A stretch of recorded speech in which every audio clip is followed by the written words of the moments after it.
Congresswoman Lauren Boebert here. For the last year, it has been such an honor to represent each and every one of you in Colorado's 3rd Congressional District. I ran for office to preserve our God-given liberties and freedom and deliver real results.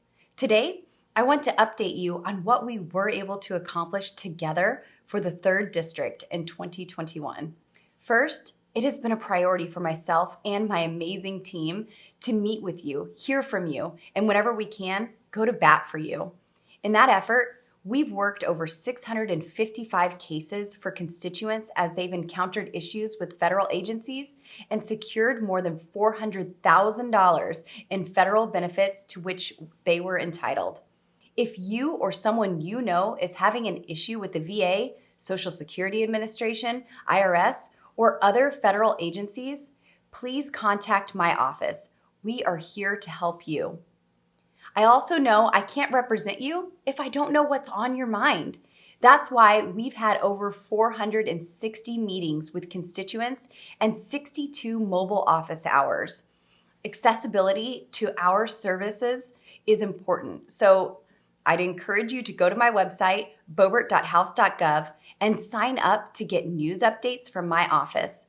We send out a weekly email with our mobile office hours, as well as a weekly recap on how I'm serving you.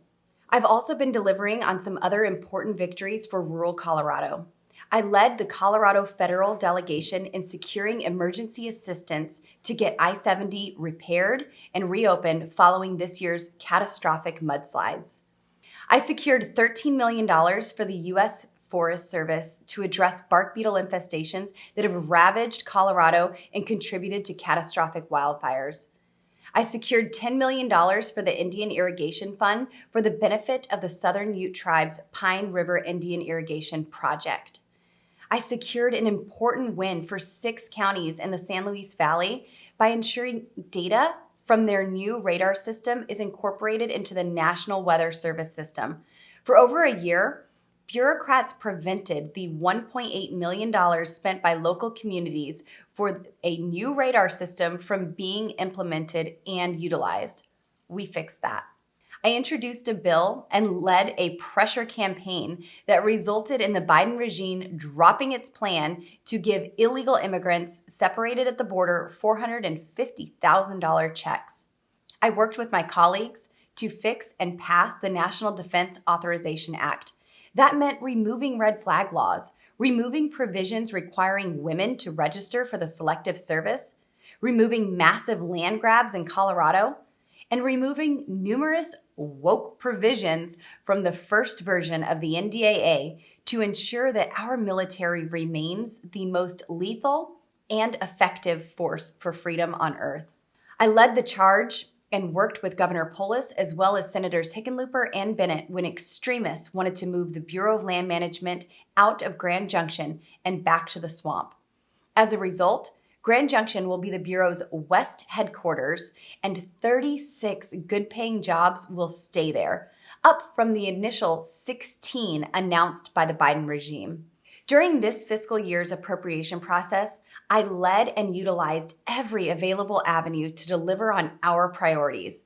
I authored and introduced 106 appropriations amendments, more than any other member of Congress, to fight for the 3rd District and the American people. I'm proud of our wins, and I'm even more proud that I did it without compromising on principles. In fact, I was given an A+ rating and a 100% Liberty score from Conservative Review because I voted conservative, just the way I promised you I would. Sadly, this 2021 saw Nancy Pelosi close off the House of Representatives to the American people. And she also closed down the floor from receiving votes on common sense policies from conservative legislators. For example, I introduced the AIM Act, America's Infrastructure Modernization Act, which would have addressed our nation's infrastructure needs without raising taxes or increasing the debt. Unfortunately, not a single Democrat signed on to this bill. You see, in the swamp, compromise means when Republicans cave to Democrats. This partisan governance didn't stop me from introducing 24 bills and resolutions and co-sponsored nearly 200 pieces of legislation. Let me tell you about just a few of those. I introduced the Active Forest Management, Wildfire Prevention, and Community Protection Act, the most comprehensive forest management bill in decades to prevent wildfires, invest in rural economies, remove beetle-killed trees that serve as kindling, and protect the environment. I introduced the Western Water Security Act to protect private property rights, prevent federal water grabs, and help ensure an abundant supply of clean water for future generations.